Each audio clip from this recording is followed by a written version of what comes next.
Hello everyone, welcome to Tamil cooking vlogs. இன்றைக்கி நம்ம பார்க்க போகிற வீடியோ உடம்புக்கு ரொம்ப ஹெல்த்தியான வெள்ளை பூசணிக்காய் ஹல்வா எப்படி பண்ணுறதுன்னா வாங்க எப்படி பண்ணுறதுன்னு பார்க்கலாம்.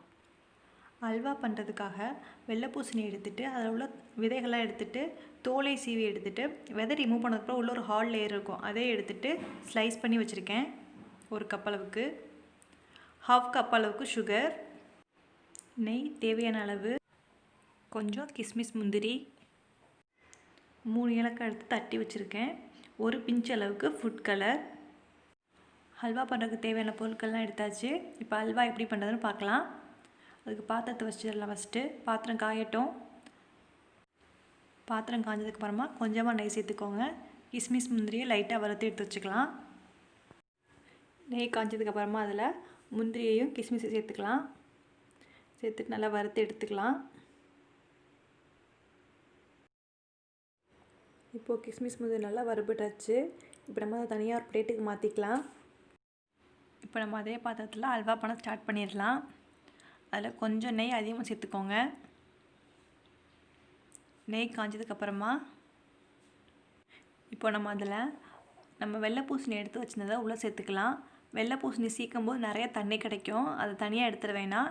அந்த தண்ணியோடு சேர்த்தே உள்ளே சேர்த்துக்கோங்க. ஏன்னா நம்ம அல்வா பண்ணுறதுக்கு தண்ணி எதுவும் சேர்க்க போகிறதில்ல. இதில் உள்ள தண்ணியிலே தான் நம்ம அல்வா பண்ண போகிறோம், வேக வைக்க போகிறோம்.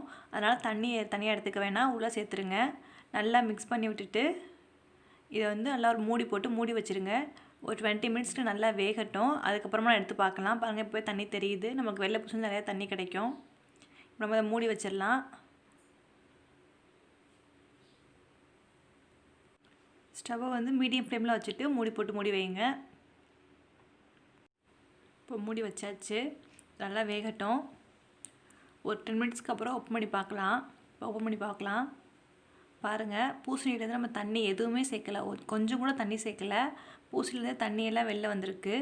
வெளில அதில் நல்லா வெந்து வந்துட்டுருக்கு. பார்க்கும்போது தெரியணும், ஃபஸ்ட் சேர்த்த மாதிரி இல்லை, கொஞ்சம் வெந்து வந்திருக்கு. இப்போ இதை நம்ம மறுபடியும் மூடி போட்டு மூடி வச்சிடலாம். இப்போ டோட்டல் 20 மினிட்ஸ் கிட்ட ஆகிடுச்சு. ஓப்பன் பண்ணி பார்க்கலாம். இப்போ பாருங்கள், நல்லா வெந்து வந்திருக்கு. நம்ம போடும்போது இந்த மாதிரி துண்டு துண்டாக இல்லை, நல்லா குழஞ்சி மாவு மாதிரி நல்லா சூப்பராக வெந்து வந்திருக்கு. இதில் நம்ம கொஞ்சம் கூட தண்ணி சேர்க்கலை, ஃபுல்லாகவே அதில் பூசணி உள்ள தண்ணியில் தான் அது வெந்து வந்திருக்கு. ஸோ கொஞ்சம் கூட தண்ணி சேர்த்துறாதீங்க, நம்மளுக்கு பூசணி உள்ள தண்ணியே போதுமான அளவுக்கு இருக்கும். இப்போ நல்லா வெந்து வந்திருக்கு. இந்த டைமில் நம்ம இப்போ சர்க்கரையை உள்ளே சேர்த்துக்கலாம். 1 கப் பூசணிக்கு ஹாஃப் கப் சுகர் எடுத்துக்கோங்க, கரெக்டாக இருக்கும். ஏன்னா நம்மளுக்கு பூசணியில் லைட்டாக இனிப்புத்தன்மை இருக்கும், அதனால் சுகர் அதிகமாக தேவையில்லை. நீங்கள் எந்த கப்பில் பூசணி எடுக்கிறீங்களோ அதில் ஹாஃப் கப் அளவு சுகர் சேர்த்துக்கோங்க, கரெக்டாக இருக்கும். இப்போ நம்ம இதில் சுகர் சேர்த்ததுக்கப்புறம் இதில் தண்ணி கொஞ்சம் மெல்ட் ஆகி வரும். ஏன்னா சுகர் சேர்த்தோன்னா அந்த சர்க்கரை மெல்ட் ஆகி வரும்ல, அதனால் கொஞ்சம் தண்ணியாகும். ஸோ அதை நல்லா மிக்ஸ் பண்ணிட்டே இருங்க, கரெக்டாக இருக்கும். இப்போ பாருங்கள், நம்மளுக்கு தெரியும் நல்லாவே தண்ணி ஆகிட்டுருக்கு. இப்போ இதில் நம்ம எடுத்து வச்சுருந்தா ஃபுட் கலர் ஆட் பண்ணிக்கலாம். ஃபுட் கலர் டேரெக்டாக ஆட் பண்ணாமல் தண்ணியில் லைட்டாக ஒரு பிஞ்சு எடுத்துகிட்டு அதில் தண்ணி சேர்த்துட்டு அதோட அப்படி சேருங்க. நம்ம டேரெக்டாக ஆட் பண்ணோம் அப்படின்னா ஒரு இடத்துல மட்டும் திக்காக தெரியும், கலர் ஈவனாக கிடைக்காது. ஃபுட் கலர் ஆப்ஷனல் தான், உங்களுக்கு வேணால் சேர்த்துக்கோங்க, வேணான்னா விட்டுருங்க. ஃபுட் கலர் அதிகமாக எடுத்துக்காதீங்க. ஒரு பிஞ்சு எடுத்துகிட்டு தண்ணி சேர்த்துக்கோங்க. ஒரு பிஞ்சுங்கிறது அதிகம்தான். நல்லா ஈவனாக எல்லா இடத்துலையும் படுற மாதிரி மிக்ஸ் பண்ணி விட்டுக்கோங்க.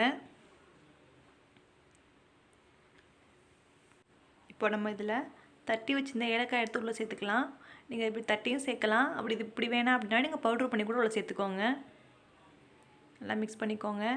இப்போ நம்மளுக்கு சர்க்கரை சேர்த்தனால தண்ணியாக கறக்கும், சர்க்கரையெல்லாம் மெல்ட் ஆகிட்டு. நல்லா மிக்ஸ் பண்ணிகிட்டே இருங்க. நான் சர்க்கரை சேர்த்தப்புறம் அடி பிடிக்க ஆரம்பிக்கும். நல்லா மிக்ஸ் பண்ணிகிட்டே இருங்க. நமக்கு அந்த அல்வா பார்த்துக்கு வந்ததுக்கப்புறம் நம்ம இறக்கிக்கலாம். இந்த டைமில் கொஞ்சமாக நெய் சேர்த்துக்கோங்க. இந்த நெய் ஆப்ஷனல் தான், வேணான்னா விட்டுருங்க. நெய் சேர்த்தோம் அப்படின்னா நமக்கு சாப்பிடும்போது இன்னும் டேஸ்ட்டாக இருக்கும், நம்மளுக்கு கையில் ஒட்டாமல் நல்லா சூப்பராக கிடைக்கும். அந்த நெய் வாசனை சூப்பராக இருக்கும், அதுக்காக அந்த டைமில் சேர்க்குறோம். இது ஆப்ஷனல் தான். இந்த டைமில் நீங்கள் நெய் சேர்க்காமல் கூட இருக்கலாம், ஆனால் சேர்த்தா இன்னும் டேஸ்ட்டாக இருக்கும். இப்போ நல்லா மிக்ஸ் பண்ணிகிட்டே இருங்க. பொதுவாகவே நிறைய பேருக்கு பூசணிக்காய் கூட்டாவோ பொரியலாவோ சாப்பிட்டா பிடிக்காது. அவங்களுக்குலாம் இந்த மாதிரி அல்வாவாக செஞ்சு கொடுத்தீங்க அப்படின்னா கண்டிப்பாக டேஸ்ட் ரொம்ப பிடிக்கும். நிறைய பேருக்கு பூசணியோட வாசனை தான் பிடிக்காமல் இருக்கும். இந்த அல்வா நம்ம செஞ்சோம் அப்படின்னா அதில் பூசணிக்காயோட வாசமே தெரியாது, அப்படியே நம்ம கடையில் வாங்குகிற அல்வா மாதிரியே இருக்கும். இது பூசணி அல்வானே கண்டுபிடிக்க முடியாது, அந்தளவுக்கு சூப்பராக இருக்கும். இது மாதிரி கிட்ஸுக்கும் நிறைய பேருக்கு பூசணிக்காய் உடம்புக்கு ரொம்ப நல்லது. அவங்களுக்குலாம் இந்த மாதிரி பண்ணி கொடுத்தா அவங்களுக்கு ரொம்பவே பிடிக்கும். பாருங்கள், அந்த கன்சிஸ்டன்சி மாதிரி வந்துட்டுருக்கு. பாருங்கள் நம்ம இன்னும் தண்ணியாக இருந்துச்சு, இப்போ நல்லா கெட்டியாக வந்துட்டுருக்கு. இப்போ நம்ம அல்வாவை பார்த்தோம் அப்படின்னா பூசணி அல்வானே சொல்ல மாட்டாங்க, கடையில் வாங்குகிற அசோகா அல்வா மாதிரியே இருக்கும், அந்தளவுக்கு இருக்கும். இப்போ நம்ம இதில் கிஸ்மிஸ் முந்திரி ஆட் பண்ணிக்கலாம் கொஞ்சம் கெட்டியானதுக்கப்புறம். இப்போ பாருங்கள் நம்மளுக்கு அல்வா பதத்துக்கே வந்துருச்சு, நல்லா ரெடி ஆகிடுச்சு அல்வா. இப்படி நம்ம பண்ணும்போது கரண்டியில் ஒட்டாமல் வரணும், அப்படி வந்துச்சு அப்படின்னா நமக்கு அது அல்வா பதத்துக்கு வந்துருச்சு அப்படின்னு அர்த்தம்.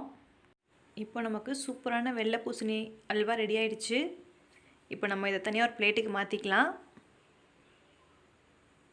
இப்போ நமக்கு கடையில் வாங்குகிற அசோகா அல்வா மாதிரியே ஹெல்த்தியான பர்ஃபெக்டான வெள்ளை பூசணி அல்வா ரெடி ஆகிடுச்சு. இந்த வீடியோ உங்களுக்கு யூஸ்ஃபுல்லாக இருந்தால் பிடிச்சிருந்தா நம்ம சேனல் லைக் பண்ணுங்கள், ஷேர் பண்ணுங்கள், சப்ஸ்கிரைப் பண்ணுங்கள். தேங்க்யூ.